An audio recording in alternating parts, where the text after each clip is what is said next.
the guy looking for the perfect lover, the kind of love you only see in a novel. I wasn't waiting for some shiny unicorn. I love them, I her all and then you don't, but all of a sudden you're the hero of my story. I celebrate the love and only stole me glory. I still remember the way this whole thing started. I was walking down the city, feeling down and broken hearted.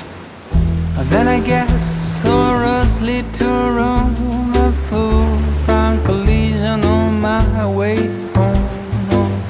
I cut a corner, but then we hit and crash. The crash has been the first and hasn't been the last, 'cause it's a different kind of love from any other old school dating is the boat. We are explorers, it's a different kind of love, and everyone is looking like we crazy people just escaped from the load. A different kind of love.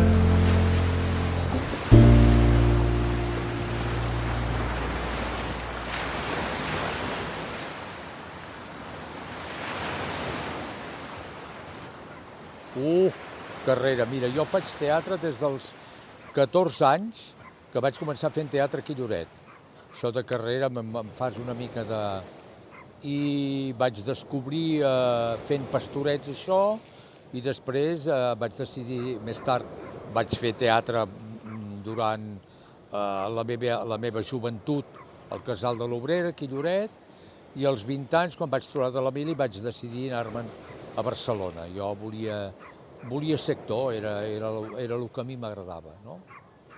I me'n vaig anar a Barcelona i vaig començar a estudiar en una escola nova que es muntava, que es deia Estudis Nous, on era director l'Albert Boadella, un senyor que es deia Josep Montanyès, i una colla de professors, però era una escola més aviat des del punt de vista no de text, sinó físic.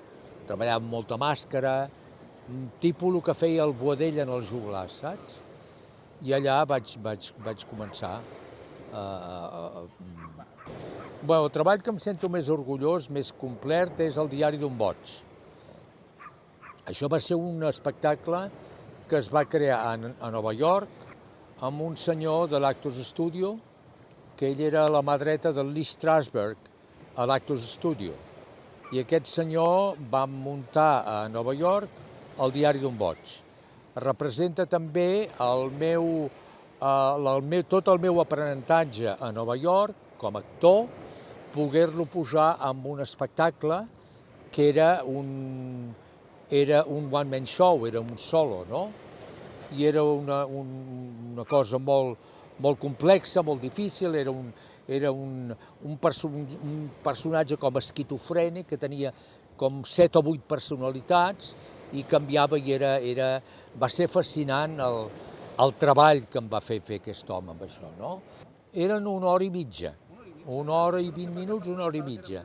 I no era més, perquè sempre aquest director deia no hi ha actor, ni Laurence Olivier ni ningú que més d'1 hora i mitja en un teatre no ho aguanta. I llavors ell molt d'això amb el temps que portava i sobretot el realisme. Ell sempre deia no vull que facis el boig, vull que tu vegis les coses. Aquí hi ha un gos, el veus.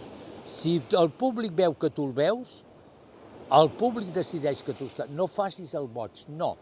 El títol és el Diari d'un boig. Per tant, tot el que tu veus és de veritat. Els objectes, tot és de veritat. I això és el que fa que el públic digui cony, aquest tio veu un gos, però aquest tio està, saps?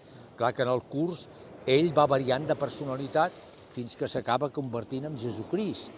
És una obra del Gogol, que és un dels autors russos més importants de tota la literatura universal. Fascinant aquest treball, és una cosa increïble.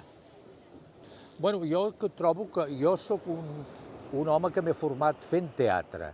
He fet molt teatre i tot tipus de teatre. Vaig fer teatre amb els joglars al Serrallonga, que no era un espectacle de text, Llavors he passat a Barcelona, soc membre fundador de Comediants, que no fèiem text, soc membre fundador del Teatre Lliure, que allà sí ja fèiem tots els autors universals, i llavors vaig anar a Nova York, vaig estar a Madrid també, on vaig fer un altre espectacle per mi molt, que és el Rei Lear, i llavors he passat al cinema, no? I jo trobo que és la combinació de les dues coses.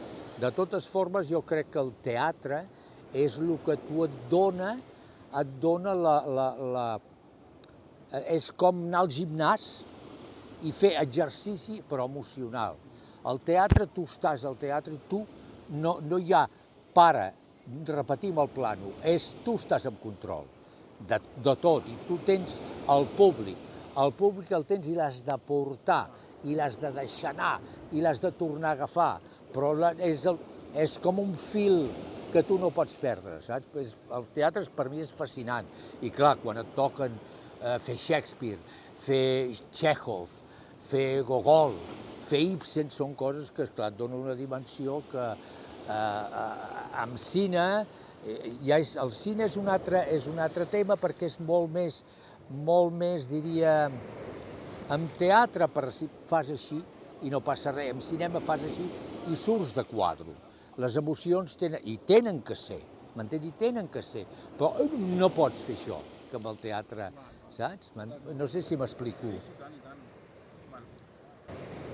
Bueno, crec que ser actor és difícil, és complicat perquè és una feina que tu vols, que tu estimes, però moltes vegades no passes bateria, m'entens?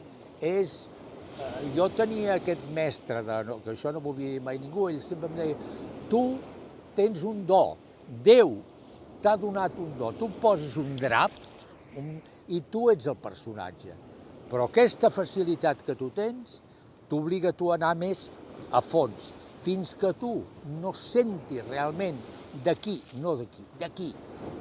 Llavors, però si no ho sents, no facis més del que sents. Veritat, tot és veritat. Tu ets el personatge, m'entens? Clar, tot això, evidentment, amb un entrenament tot emocional, perquè si no fos et col·lapsaries, m'entens? És com una muntanya russa d'emocions, que tu les has de tenir, les has d'haver viscut.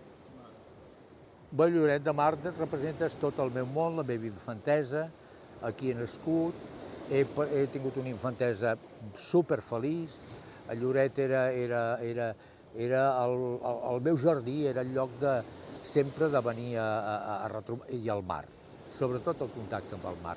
Llavors jo també he assajat moltes coses a les platges, molts personatges parlant sol per les platges i tot plegat, m'ha servit a mi d'escenari, això, saps? Oh, i tant.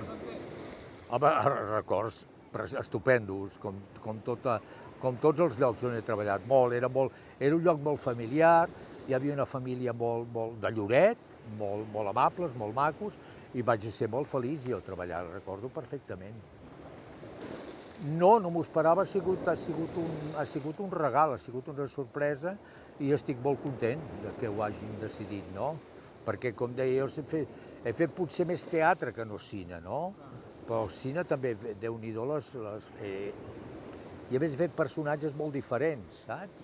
I, bueno, clar que em fa molta il·lusió, estic molt content. Sí, home, va ser un acte molt... Jo fa molt temps que no veia aquests amics i em va ser un acte molt emotiu, molt emocionant per mi, perquè vaig retrobar-me amb amics, directors que jo havia treballat, el Manel Huerga, que van fer Macià contra companys, i és un dels treballs també molt guapos que jo recordo, i va ser molt emotiu perquè m'he retrobat amb amics, companys de feina, i va ser realment molt, i el lloc era impressionant, va ser molt guapo, molt emotiu. No, jo crec que el català hi ha repunts, ara en cinema hi ha la Clara Simó, que jo vaig tenir la sort de fer la pel·lícula de l'estiu del 93 i ara ell ha tornat amb aquesta pel·lícula que ha guanyat l'Os de Berlín, l'Os d'Or, però no acaba, no té la potència que hauria de tenir, el que hi ha de gent d'Avalua en aquest país, no? No té, sempre és com, no té la projecció, sempre, exacte, sempre hem d'anar com demanant permís, no? Home, sí, bueno, no he pogut fer, no perquè ja ho he fet, però sí, home, evidentment, un projecte guapo, una obra de teatre, hi ha diverses coses que m'agradaria fer de teatre. Hi ha una cosa al Pirandello que es diu L'home de la flor a la boca, que és una reflexió d'un senyor que està malalt, que té un càncer i és una cosa molt guapa que m'agradaria fer-ho. Això ho havia fet el Vittorio Gassman a Itàlia, saps? I és una cosa molt guapa d'un autor italià, Premi Nobel, el Pirandello. És una cosa que jo havia estat preparant, però a veure si tinc forces per tornar-hi.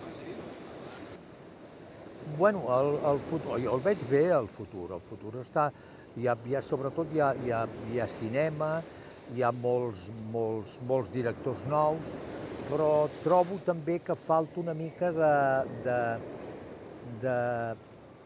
de més projecció, no, diria, de més oportunitats per la gent, per les noves generacions, sobretot, saps?